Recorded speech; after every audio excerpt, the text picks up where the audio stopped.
હેરાન થઈ ગયો, શરદી ઉધરસ બધું ભેગું થઈ ગયું. એ તો સારું કર્યું કે શરદી ને ઉધરસ બે ભેગું થયું. ઉધરસ ને ઝાડા બે ભેગું થયું હોત તો શું થાત તમારે?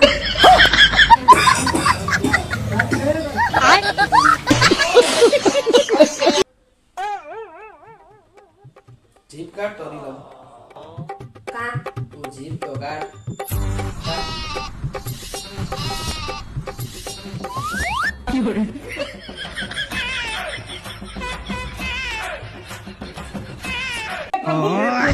हे हरिनाम कृष्ण जगन्नाथ प्रेमानंद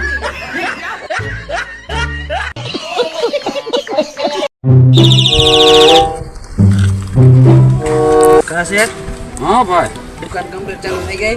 ચાલુ થઈ ગઈ. તો પછી દુકાન ચાલુ કરી હા. 50,000 રૂપિયા ઉછીના લઈ ગયા હતા, ખબર હે? એ તો ખબર જ છે ને. તો 15 દિન નું કઈ લઈ ગયા હતા, મહિનો થયો, કેટલી દેવાના છે? અત્યારે મારી પાસે પૈસા નથી મોટી. તો પછી મારી દીકરીનું કામ આવે છે, અમે ભૂલી જઈજો. એમ તો 50,000 રૂપિયા એ કરે છે ને, હું ભૂલી જાઉં.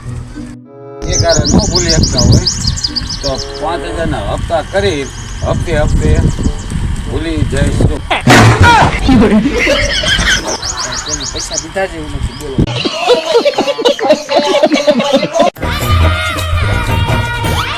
કેમ નીલમ આમ ખંભો કરીને હાલસ? પુષ્પા પિક્ચર જોઈને આવી હું? કાંઈ પુષ્પા પિક્ચર જોઈને ન થાય. તમારા આખા ઘરની જવાબદારી મારા આ ખંભા ઉપર છે.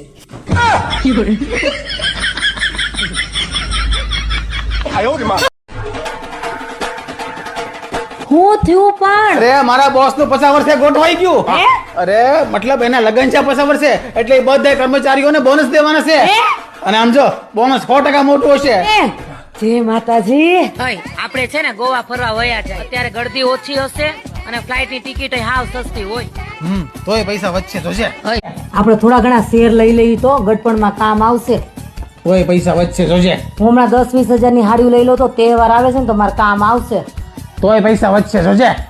હું મારી આ તો સ્માર્ટ વોચ લઈ લઉં તો લઈ લે તમે તમારે, તોય પૈસા વધશે જોજે. થઈ ગયું બોનસ. હા કેટલું? 1100 રૂપિયા. કે શેઠાણી બહુ શીખણા છે.